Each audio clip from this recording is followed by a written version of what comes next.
दिल्ली की नई आबकारी नीति दिल्ली सरकार द्वारा वापस ले ली गई, लेकिन अपने पीछे छोड़ गई एक नया विवाद। नई शराब नीति के विरोध में कई जगह धरना प्रदर्शन किए गए और आखिरकार नई आबकारी नीति दिल्ली सरकार को वापस लेनी पड़ी। लेकिन अब दिल्ली के उप मुख्यमंत्री मनीष सिसोदिया ने नई आबकारी नीति के लिए पूर्व उपराज्यपाल को जिम्मेदार ठहराया है और सीबीआई जांच की मांग की है।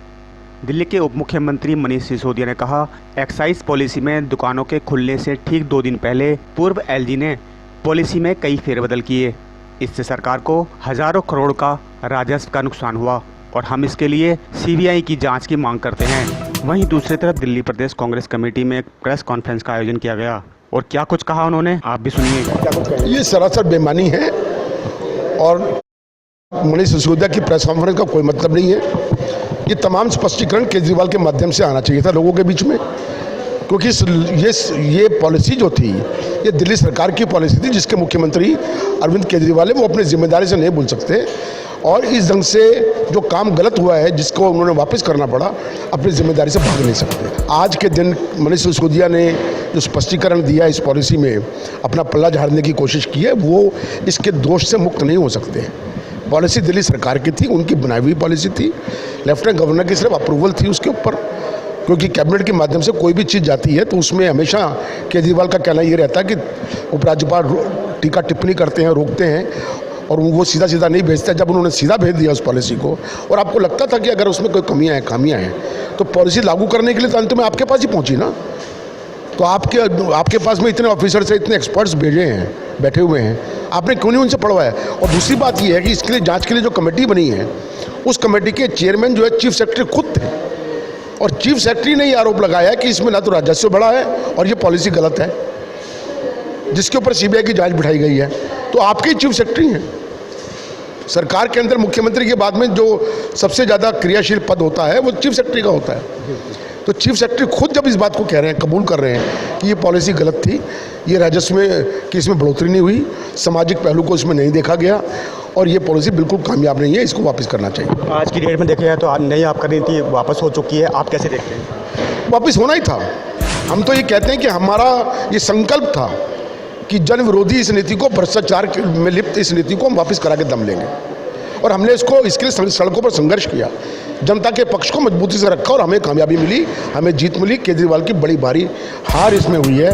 दिल्ली से नई आबकारी नीति वापस हो चुकी है। इस पूरे मैटर को मेरे साथ इस वक्त मौजूद हैं अनुज अत्री जी, आप कैसे देखते हैं दिल्ली से जो नई आबकारी नीति वापस हो चुकी है? देखिए, ये सीधा सीधा सरकार ने, जो आम आदमी पार्टी की सरकार ने एक जन विरोधी नीति और एक भ्रष्ट नीति बनाई थी, उसके ऊपर सीधा सीधा प्रहार है। इस पे ऊपर सीधा सीधा ये सरकार खुद स्वीकार कर रही है आम आदमी पार्टी की कि हमसे गलती हुई है। और जिस तरह से अब ये पॉलिसी को इन्होंने बंद किया और बंद करके फिर से दिखाया गया कि शराब माफियाओं के दबाव में आकर के कैसे इन्होंने उनके लाभ पहुँचाने के लिए किस तरह से तमाम नियम कानूनों को ताक पे रख करके जो है उनको लाइसेंसेस बांटे गए।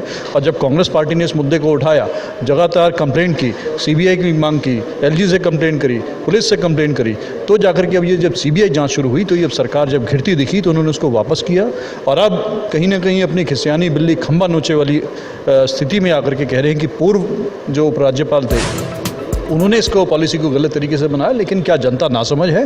पॉलिसी आपने बनाई, उन्होंने अगर कुछ अमेंड किया है तो निश्चित तौर पे अगर हम किसी को क्लीन चिट नहीं देते, अगर कहते हैं उनकी भी कोई संलिप्तता हो, लेकिन ये तय है कि ये जो शराब पॉलिसी बनी थी ये गलत बनी थी। इस बात को आम आदमी पार्टी भी स्वीकार कर रही है। आज मनीष सिसोदिया जी ने जो प्रेस कॉन्फ्रेंस की, उससे ये सिद्ध होता है कि वो खुद स्वीकार कर रहे हैं कि पॉलिसी गलत बनी है।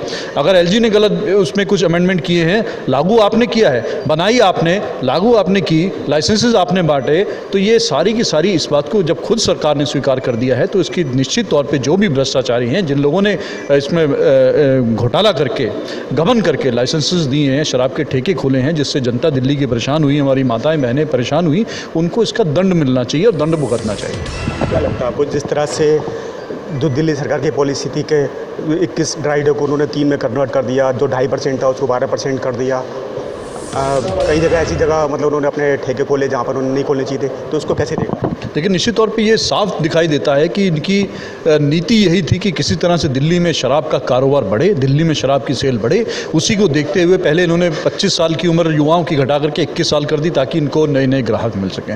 उसके बाद जो 21 ड्राई डे जो कांग्रेस की सरकार ने तय किए थे कि तमाम धार्मिक पर्वों पर जो है शराब की बिक्री करने का एक ये निर्णय इसलिए लिया गया था कि जिस दिन लोग अपने बड़े पर्व हैं, लोग धार्मिक आस्था में अपनी रहते हैं, तो उस दिन शराब पी करके लोग नशे में ना जाएं, तो उस दिन बंद। लेकिन उन्होंने उसको भी कर दिया कि ये नहीं चाहते कि वो 21 दिन भी शराब की बिक्री बंद हो, सारे ड्राई डेज ख़त्म कर दिए हैं। और अब जाकर इस तरह स्पष्ट हो गया है कि इनकी कहीं ना कहीं सीधे तरीके से दिल्ली को शराब नगरी बनाने का जो इनका प्रयास था वो उन्होंने एक साल में पूरा कोशिश करने की, लेकिन अब विफल हो गए और उसमें वापस लौट करके पुरानी जो कांग्रेस की पॉलिसी थी उसी को ही उस पर आना पड़ा है। तो कहीं ना कहीं कांग्रेस की जीत हुई जो प्रदर्शन किए गए। निश्चित तौर पे ये कांग्रेस की पार्टी की जीत है। हमारे कांग्रेस के प्रदेश अध्यक्ष अनिल चौधरी जी ने जिस तरह से इसमें संघर्ष किया, जिस तरह से इसमें लगातार आंदोलन किया, कांग्रेस के कार्यकर्ताओं को साथ लेकर के किया, ये उन्हीं के ही दबाव का नतीजा है कि ये दबाव में आए हैं और जनता को फिर से जो ये शराब जगह जगह घर घर शराब पहुँचाने का इन्होंने काम कर दिया था, शराब की बढ़ोतरी करने का काम कर दिया था, शराब की बिगड़ी